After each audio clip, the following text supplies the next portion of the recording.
Irmãos queridos, nós vamos abrir a palavra de Deus no Evangelho de Cristo, conforme o registro de Mateus, capítulo 4. Mateus, capítulo 4. Vamos fazer leitura até o versículo 11. Mateus 4, de 1 a 11. A seguir foi Jesus levado pelo Espírito ao deserto, para ser tentado pelo diabo. E depois de jejuar 40 dias e 40 noites, teve fome. Então o tentador, aproximando-se, lhe disse: Se és filho de Deus, manda que estas pedras se transformem em pães. Jesus, porém, respondeu: Está escrito: Não só de pão viverá o homem, mas de toda a palavra que procede da boca de Deus. Então o diabo o levou à cidade santa, colocou-o sobre o pináculo do templo e lhe disse: Se és filho de Deus, atira-te abaixo, porque está escrito: Aos seus anjos ordenará a teu respeito que te guardem, e eles te susterão nas suas mãos, para não tropeçares em alguma pedra. Respondeu-lhe Jesus: Também está escrito: Não tentarás o Senhor teu Deus. Levou ainda o diabo a um monte muito alto, mostrou-lhe todos os reinos do mundo e a glória deles, e lhe disse: Tudo isso te darei, se prostrado me adorares. Então Jesus lhe ordenou: Retira-te, Satanás, porque está escrito: Ao Senhor teu Deus adorarás, e só a Ele darás culto. Com isto, o deixou o diabo, e eis que vieram anjos e o serviram. Amém. Irmãos amados, esse texto está registrado nos 3 evangelhos sinóticos, em Mateus, em Marcos e em Lucas. Algumas nuances distinguem os relatos, porque Marcos, que é o mais sucinto dos registros, nos informa algo interessantíssimo, porque nos fala que Jesus foi compelido pelo Espírito para o deserto. Isto é mais do que ser conduzido ou levado. Compelido é levado compulsoriamente, forçosamente. Há uma força maior aqui. Também Marcos e Lucas nos informam algo que Mateus não nos informa. Porque Mateus nos informa que depois de jejuar 40 dias e 40 noites, teve fome. Então o tentador entra em ação. Mas tanto Marcos quanto Lucas nos informam que Jesus é tentado durante os 40 dias. Isso é muito importante entender.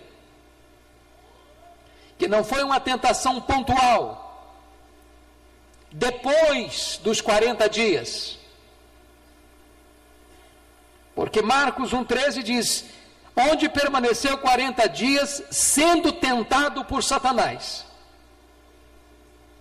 Curiosamente, nenhum dos 3 evangelistas nos informam que Jesus orou. Nem Mateus, nem Marcos, nem Lucas. Pressupõem que ele orou, mas nos informam que ele jejuou. E então deduzimos que se Jesus passou 40 dias jejuando, que dentro desse jejum também houve oração, mas os evangelistas não nos informam expressamente esse fato. Dito isto, como aspectos dos 3 evangelistas, à guisa de introdução, gostaria de trazer 4 ponderações. Primeiro, esse texto deixa claro para nós que o diabo não é uma lenda. não é um mito, não é uma espécie de ideia subjetiva ou energia negativa. Que o diabo é um ser, um anjo caído, uma personalidade, maligno em seu caráter, mau em suas ações. A Bíblia o compara a uma serpente astuciosa, a um leão voraz, a um dragão destruidor. A Bíblia o chama de príncipe deste mundo, Deus deste século. O espírito que agora atua nos filhos da desobediência. Ele age sem trégua, ele não tem descanso, ele sempre está em ação. A segunda coisa que é importante entender, à guisa de introdução, é que a tentação, ela é inevitável, inevitável. Deus teve um filho sem pecado, Jesus Cristo, mas não teve nenhum filho sem ser tentado. Todos nós sabemos o que é isso. Todos nós já passamos, ou estamos passando, ou passaremos por isso. É importante entender que não é pecado ser tentado. Porque o texto diz que foi o Espírito Santo quem compeliu Jesus ao deserto para ser tentado.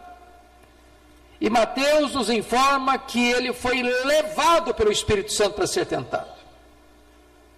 Alguns estudiosos, por não temerem a Deus e não estarem calçados com as sandálias da humildade, e nem vestidos pela fiel interpretação das Escrituras, blasfemam dizendo que o Espírito Santo estava em parceria com Satanás para levar Jesus ao pecado. A Bíblia não nos diz isso. Quando o Espírito Santo compele ou conduz Jesus ao deserto para ser tentado, não é para induzi-lo ao pecado, mas exatamente é para vencê-lo no seu território. Porque, se vocês perceberem, não é aqui propriamente Satanás quem está atacando a Jesus, é Jesus quem está invadindo o seu território. E invadindo o seu território para vencê-lo. Portanto, irmãos, é importante para nós entender uma coisa. Jesus nos ensinou a orar dizendo: livra-nos da tentação.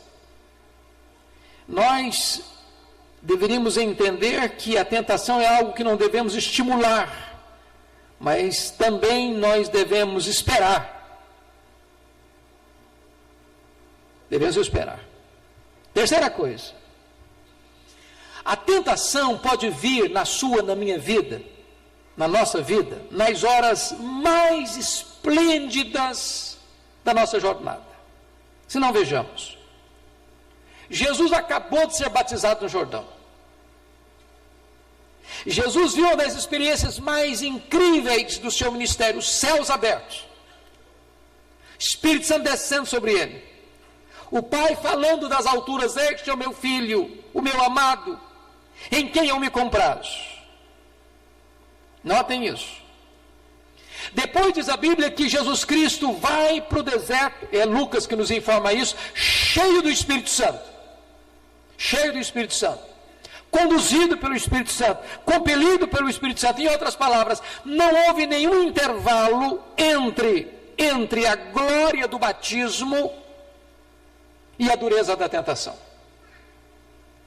Não houve nenhum intervalo entre o sorriso do Pai no Jordão e a carranca do diabo no monte da tentação. Jesus saiu da água do batismo para o fogo da tentação. Nenhuma transição entre o céu aberto do Jordão e a escuridão medonha do deserto. O que significa isso? Significa que o fato de você ser um crente piedoso, cheio do Espírito Santo, que está sendo guiado pelo Espírito Santo, você não está isento de ser tentado a despeito dessas grandes e gloriosas experiências. Quarto lugar, o mesmo Jesus que venceu o diabo nos assiste quando somos tentados. E eu entendo, irmãos, que uma das razões por que esse texto está na Escritura é exatamente por isso. Para mostrar para nós que aquele que venceu o diabo no seu território, porque o melhor dos santos pode ser tentado pelo pior dos pecados, agora, como nosso sumo sacerdote, é poderoso para nos assistir e nos fortalecer também na nossa tentação. Em outras palavras, nós estamos entrando em um território onde o nosso irmão primogênito, onde o nosso irmão maior já entrou nesse terreno, já venceu Satanás e é poderoso também para nos assistir e nos fortalecer, para também nos dar a vitória. Então, dito isso à guisa de introdução, eu quero tirar aqui 3 lições. Primeiro, vamos ver as estratégias do diabo. Notem vocês que Satanás não se afasta de nós pelo fato de sermos filhos de Deus, nem pelo fato de estarmos cheios do Espírito Santo.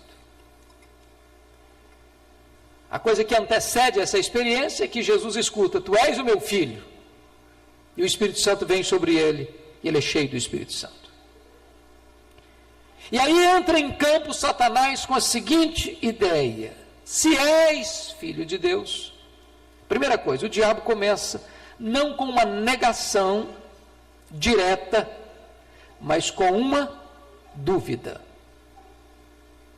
O diabo é muito astuto. É claro que ele não chega dizendo para você algo que vai confrontar sua fé de forma direta. Ele começa com uma sutileza. Foi assim lá no Éden. É assim mesmo que Deus disse? Bota dúvida. Notem que Satanás ou o diabo põe em dúvida exatamente a verdade que Jesus acabara de ouvir no Jordão. Tu és o meu filho. E ele pergunta: se és filho. Terceiro, o diabo pôs em dúvida toda uma vida. Porque na verdade, quando Jesus chega ao Jordão, chega com 30 anos. E até os 30 anos, Jesus teve plena consciência de que Deus era o seu pai. Aliás, com 12 anos, ele disse isso lá no templo, para os doutores e para os seus pais. Em outras palavras, irmãos, uma das sutilezas do diabo na nossa caminhada cristã é questionar o nosso relacionamento com Deus e enfiar a cunha da dúvida na brecha da nossa mente. Segundo lugar, Satanás não deixa de nos tentar pelo fato de orarmos e jejuarmos. Eu disse para vocês que não está escrito nenhum dos 3 evangelhos que Jesus orou. Nós aprendemos desde criança que ele orou. E nós tiramos isso por inferência. Porque se ele passou 40 dias jejuando, pressupõe que ele orou. E o fato de Jesus ter orado e ter jejuado e estar cheio do Espírito Santo não tirou dele a possibilidade de ser tentado. E vale a pena destacar esse ponto, tanto que Marcos e Lucas enfatiza que o diabo não o tentou depois de 40 dias de jejum, não. O diabo o tentou durante os 40 dias de jejum. Em outras palavras, quando você, no exercício de uma das mais importantes áreas do crescimento espiritual, que é o jejum, está se consagrando a Deus, está se humilhando diante de Deus, está se quebrantando diante de Deus, está buscando poder para a sua vida, neste exato momento, Satanás pode entrar em campo para tentar você.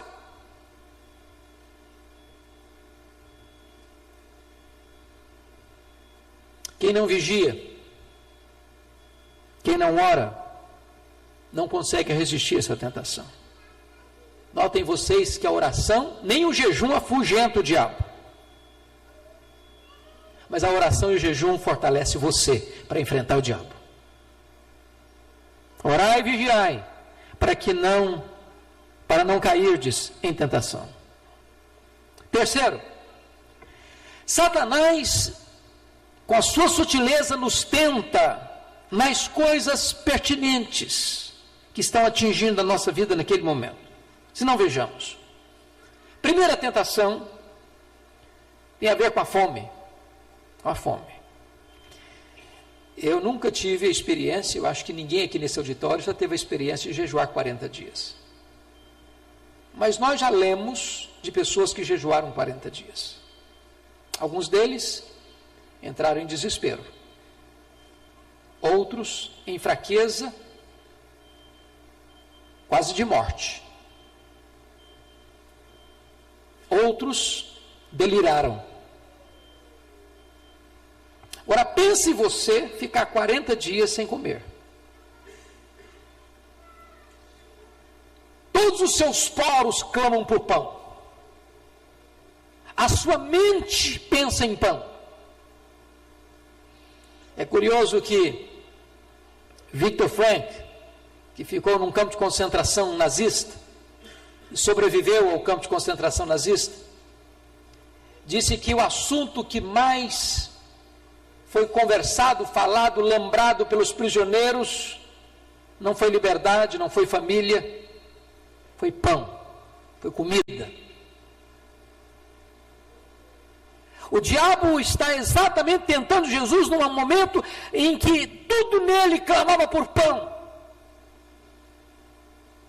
Em outras palavras, o diabo é muito sutil para exatamente ler a circunstância que você está vivendo, que você está passando, para dessa circunstância entrar com as suas artimanhas para tentar você. Não foi assim com Eva? Ela estava perto da árvore proibida. Não foi assim com Davi? Ele estava de janela aberta, olhando para o quintal do vizinho.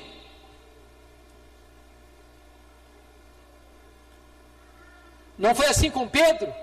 Ele estava seguindo Jesus de longe. Mas notem, o diabo nos tenta naquilo que nós chamamos do nosso ponto forte e do nosso ponto fraco. Qual era o ponto forte? A filiação de Jesus. Ele sabia que ele era filho.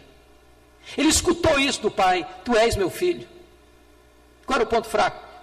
Se é que nós podemos falar em ponto fraco de Jesus, é que ele estava com fome, e ele era homem, verdadeiramente homem. E o diabo tenta nos dois pontos: no ponto forte, se és filho; no ponto vulnerável, então transforma essas pedras em pães. Quando é que nós somos mais vulneráveis? Quando nós nos julgamos fortes. Não foi esse o ponto de Pedro? Ainda que todos te deixem, eu jamais. Autoconfiança. Não foi isso que Paulo disse? Quando eu sou forte, é que eu sou fraco. Mas notem mais, irmãos, o diabo entra em campo aqui para questionar a bondade de Deus. Porque se Jesus estava num deserto, se Jesus estava com fome, se Jesus estava sozinho, se Jesus estava cercado de feras, entra aqui uma pergunta: se Deus é bom, por que o Espírito Santo te empurrou para isso? O que está passando por isso? E eu não sei se você já parou para perceber que quando você está passando uma crise, você é levado a questionar a bondade de Deus na sua vida. Não foi assim com os discípulos, quando eles estavam na tempestade no mar da Galileia? Mestre, não te importa que pereçamos? Não foi assim que os judeus pensaram acerca de Jesus quando Lázaro morreu? Não podia ele fazer alguma coisa para que esse homem não morresse? Se Deus é bom, por que eu estou passando por essa crise? Se Deus me ama, por que eu estou doente? Se Deus cuida de mim, por que eu estou desempregado? Se Deus é tão fiel, por que eu estou atravessando esse vale? E eu não sei se vocês se lembram do filme Deus Está Morto, o primeiro exemplar do filme, que aquele professor ateu, nas discussões com o aluno crente, chega um momento que ele confessa que o seu ateísmo decorreu do fato de ele ter esperado que a sua mãe fosse curada de câncer, e que já que Deus não curou a sua mãe de câncer, esse Deus então não é bom. Ele passou a odiar Deus.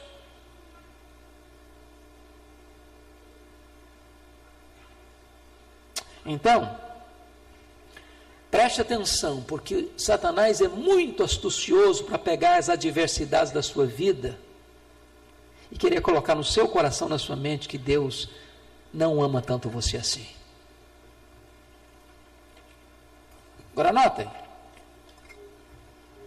o diabo está aqui explorando também as circunstâncias adversas, porque tudo que está ao redor desse texto retrata isso: a fome, a solidão, as feras, o deserto. Não são boas companhias, nem boa circunstância. E qual é a sugestão de Satanás? Se você está numa crise, e Deus está dizendo que ama você, por que você não sacode essa dependência de Deus e faz alguma coisa? Para que você confia em Deus quando a crise chega? Não é a pergunta da mulher de Jó? Ainda conservas a tua integridade, Jó? Amaldiçoa o teu Deus e morre. Faça alguma coisa. Resolva o seu problema. Transforma essas pedras em pães.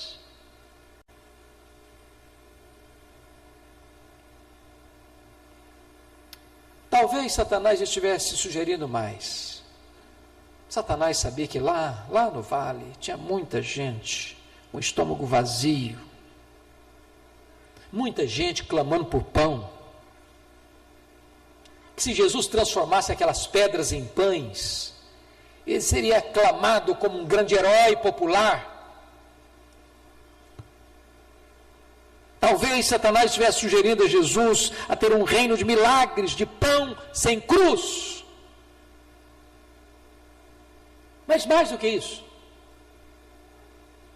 o diabo sugere a Jesus a satisfazer imediatamente os seus desejos e necessidades. O prazer, comer é um grande prazer. Concorda comigo? Você quer coisa mais preciosa do que comer? Sobretudo quando você está com fome. Alguém disse que o melhor prato é a fome. Você come um prato de arroz com feijão gostosamente, se você está com fome.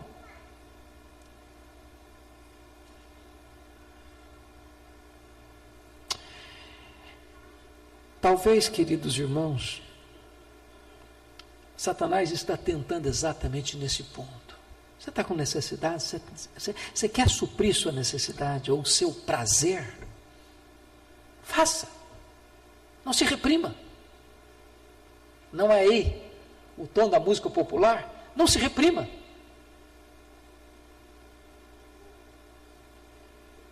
E Jesus refuta o diabo dizendo: não só de pão viverá o homem, mas de toda a palavra que procede da boca de Deus. Mas aí, vem uma segunda área da tentação, quando a Bíblia diz que Satanás leva Jesus para o pináculo do templo, o ponto mais alto da cidade santa. E aí vem a sutileza do inimigo, porque ele percebeu que Jesus estava citando Bíblia. Está escrito. Ah, é aí? Então eu vou citar a Bíblia também.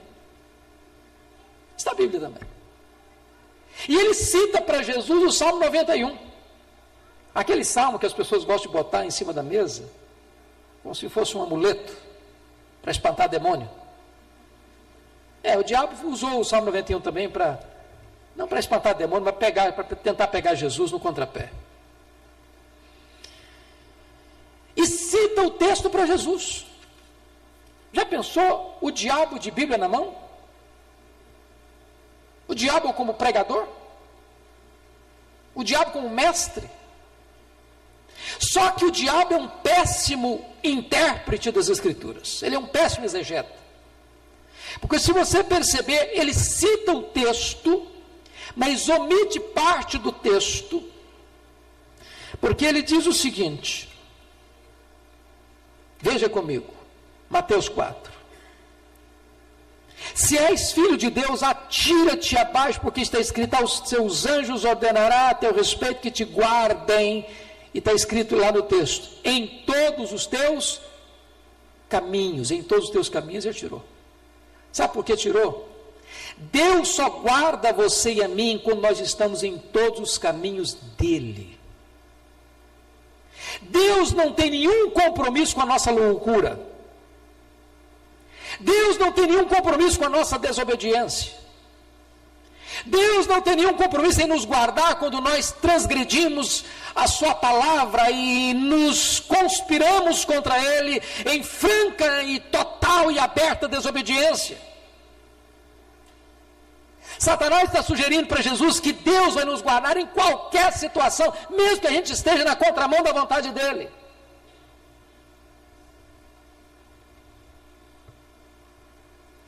Notem vocês que a proposta de Satanás aqui é de um milagre de exibição. Lança-te daqui para baixo. Não vai acontecer nada. Está escrito. Só que não foi bem isso que Deus prometeu. Deus não prometeu que vai honrar as aventuras e loucuras da nossa presunção. Sabe o que significa isso, irmãos? O diabo quer nos levar a pecar confiados na graça de Deus. Sabe o que significa isso? Pode pecar. Peca. Não vai acontecer nada, não. Deus vai dar um jeitinho. Você vai sair dessa. Você vai escapar. Na hora H, Deus manda o anjo dele e te livra. Quantas pessoas que pecam hoje na pressuposição de que Deus vai perdoar. Vai dar tudo certo. Sabe qual é a resposta de Jesus? Não tentareis o Senhor teu Deus. Não tentarás o Senhor teu Deus. Querer que Deus seja parceiro da nossa loucura é tentar a Deus. Mas aí vem a última tentação. Quando o diabo pega e leva Jesus a um alto monte e mostra todos os reinos da terra. E diz Lucas, o texto paralelo, que Satanás diz para Jesus, olha, tudo isso me foi dado. Sou dono desse negócio todo aí. Agora, se você se prostrar e me adorar, tudo isso eu dou para você. Algumas coisas importantes, que o diabo é um estelionatário. Ele não tem nada, nunca teve nada e jamais terá nada, mas ele acha que tem. E ele promete o que não tem. E é sempre assim. Promete prazer. O que ele dá? Desgosto. Promete liberdade. O que ele dá? Escravidão. Promete felicidade. O que ele dá? Tristeza. Promete vida. O que ele dá? Morte. Ele não teve reino nenhum, nunca teve. O reino dele é de trevas. Mas ele oferece o que não tem. A tentação agora é fazer de Jesus um novo César, um império sem Calvário. E diz a Escritura que Jesus refuta-o dizendo, só o Senhor teu Deus adorarás, só a Ele darás culto, retira de Satanás. E diz Lucas 4,13 que ele se retirou. até momento oportuno. Em outras palavras, nenhum momento na sua e na minha vida é tão perigoso como quando depois de uma grande vitória. Por quê? Porque o fato de você ter vencido um round da luta não significa que você não terá mais luta daqui para frente. A luta vem, a prova chega, a tentação vem com outras roupagens. Por isso, eu gostaria de olhar para esse texto agora, observando como vencer o diabo. Como é que Jesus venceu? Por que Jesus venceu? Como Jesus venceu? Isso é importante para nós. Primeiro, Jesus venceu, primeiro, por ter uma vida de intimidade com Deus, por meio pressupomos, da oração, claramente, do jejum.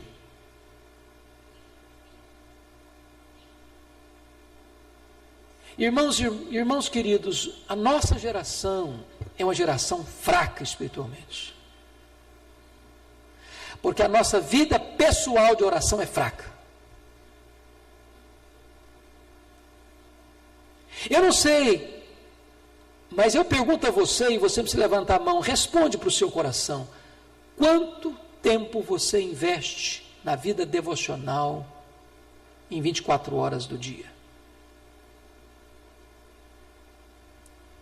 Onde fica a sua Bíblia na sua casa? Quanto tempo você gasta com a sua Bíblia na mão, dentro da sua casa? Segunda a sábado. Que tempo você tem para estar sós com Deus para orar? Qual foi a última vez que você jejuou? Como você classifica a sua vida de intimidade com Deus?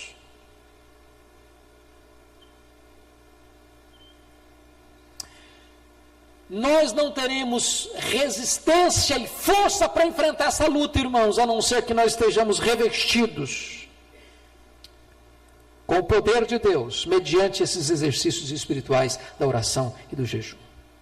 Segunda coisa, ter uma vida cheia do Espírito Santo. Jesus estava cheio do Espírito Santo, ele foi conduzido pelo Espírito Santo. E sem a plenitude do Espírito Santo, irmãos, nós fracassaremos. Porque você e eu sempre vamos estar cheios, ou do Espírito Santo, ou de nós mesmos.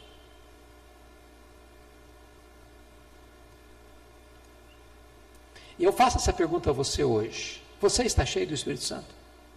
Há evidências disso na sua vida? Às vezes nós achamos que um crente pinguço é um escândalo, e é mesmo. É mesmo. Mas nós não ficamos escandalizados quando falamos num crente que não está cheio do Espírito Santo. E quando Paulo trata do assunto, ele dá duas ordens, uma negativa e uma positiva. A negativa é: não vos embriagueis. A positiva é: enchei-vos do Espírito Santo. O que é pecado aí? As duas coisas. Um crente bêbado está pecando. Um crente não está cheio do Espírito Santo está pecando também. A negligência espiritual é um pecado. E a nossa geração está cheia de muita coisa, mas muitas vezes vazia do Espírito Santo de Deus. Terceira coisa, por que Jesus venceu? Porque Jesus tinha a palavra de Deus na sua mente, no seu coração e nos seus lábios. Irmãos, tem hora que não dá para buscar uma chave bíblica, não. Tem hora que não dá para correr lá na sua sala ou lá no seu escritório para abrir a Bíblia. Olha, está escrito aqui, não. Você tem que ter no seu coração.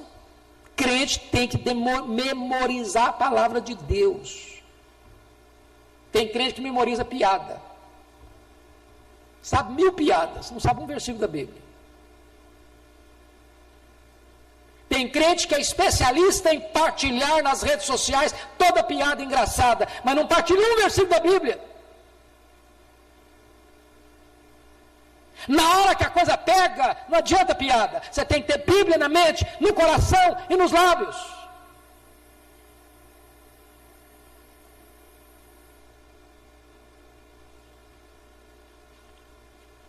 E eu quero concluir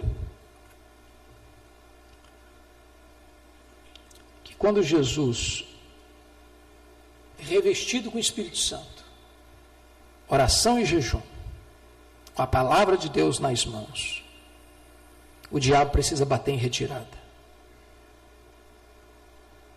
E diz a Escritura que então vieram os anjos e o serviram. Quando você rejeita as propostas do diabo, Deus envia a verdadeira provisão que você necessita.